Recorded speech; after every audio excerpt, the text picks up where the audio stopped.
প্রতিবারের মতো আসছে ২৬ জুলাই ওয়ারেন সিটিস্থ মিলার পার্কে হবিগঞ্জ সদর সমিতি অব মিশিগানের বনভোজন করার সিদ্ধান্ত নেওয়া হয়েছে।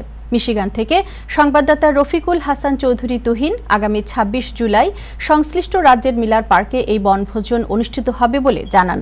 এ উপলক্ষে রবিবার দুপুরে হেমট্রামিক সিটিস্থ আলাউদ্দিন রেস্টুরেন্ট অ্যান্ড সুইট মিটে এক সাধারণ সভার আয়োজন করা হয়। সংশ্লিষ্ট সংগঠনের সভাপতি আব্দুর রাজ্জাকের সভাপতিত্বে এবং মুজাহিদুল ইসলাম সোহেল ও সাবেক সভাপতি লুৎফর রহমানের যৌথ সঞ্চালনায় অনুষ্ঠিত সভায় অনেক সদস্যরা বক্তব্য রাখেন।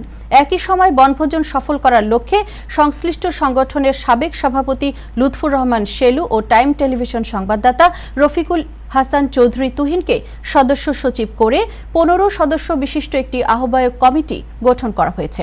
এছাড়াও বনভোজনের স্পন্সর দাতা হিসেবে সকল আগ্রহীদের আমন্ত্রণ জানানো এবং আসছে বনভোজনের সংশ্লিষ্ট সংগঠনভুক্ত সকল সদস্যদেরকে নির্ধারিত অর্থ প্রদান করার ক্ষেত্রেও একমত পোষণ করা হয়। এদিকে বনভোজনে আকর্ষণীয় ইভেন্ট হিসেবে পুরুষ, মহিলা ও শিশু কিশোরদের জন্য রাফেল ড্র, লটারি ও বিভিন্ন খেলার পর্ব রাখার সিদ্ধান্ত নেওয়া হয়েছে।